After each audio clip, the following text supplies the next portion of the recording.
Good morning बच्चों। अभी तक आपने पहले अध्याय से जो छोटे छोटे पार्ट्स में आपको मैं बताता आया हूँ वो आप सब सीखते रहे हैं। आशा है कि आप सुरक्षित होंगे, अपने घर पे होंगे।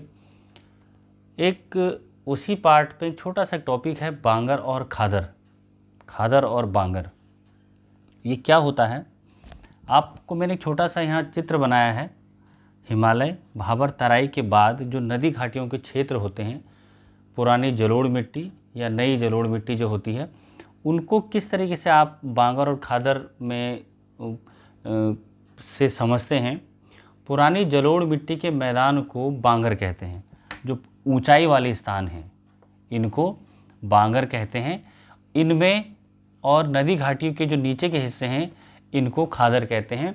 यह नवीन जलोढ़ मिट्टी के मैदान जो होते हैं वह खादर कहलाते हैं, जबकि पुरानी जलोढ़ मिट्टी के मैदानों को बांगर कहते हैं। ये दो हिस्से हैं जिसमें पुरानी जलोढ़, यह तो ऊंचाई वाली स्थान है, और जबकि जो पुराने स्थान हैं उनको खादर कहते हैं। निरंतर मिट्टी के जमाव के कारण यह मैदान अपेक्षाकृत क्या हो जाते हैं, अधिक ऊंचे हो जाते हैं। ये देखिए दोनों स्थान ऊंचे हैं, अधिक जमाव के कारण यह स्थान ऊंचे हो जाते हैं और यहाँ पानी टिक नहीं पाता है, और ये बाढ़ के समय नदी का जल यहाँ तक नहीं पहुँच पाता है और यह स्थान ऊंचे हो जाते हैं। इन्हें बांगर के नाम से पुकारा जाता है।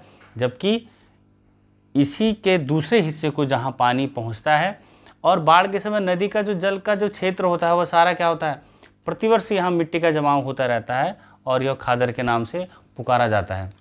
तो ये दो हिस्से आपने इनको ढंग से आपने समझ लिया होगा कि किस तरह से होते हैं। अच्छा, दूसरी बात यह है, बांगर क्या होते हैं, कम उपजाऊ होते हैं, और खादर बार बार इनमें मिट्टी जमा होती है, नई जमाव होता है तो यह अधिक उपजाऊ हो जाते हैं। यहाँ कंकड़ पत्थर तराई के क्षेत्रों से, भाबर के क्षेत्रों से आए हुए जो मिट्टी के पत्थर के कंकड़ होते हैं वह कैल्शियम की अधिकता इनमें अधिकता रहती है, जिस कारण यह कम उपजाऊ होते हैं। और यही जो बांगर के क्षेत्र हैं यह घाटियों के ऊपरी भागों में मिलते हैं। देखो नदी घाटी मैंने आपको दिखाई, यह ऊपरी भागों में मिलते हैं, जबकि खादर के क्षेत्र नवीन जलोढ़ की मिट्टियाँ होती हैं और यह अधिक उपजाऊ होती हैं और यह बाढ़ के क्षेत्रों में और डेल्टाई क्षेत्रों में मिलते हैं।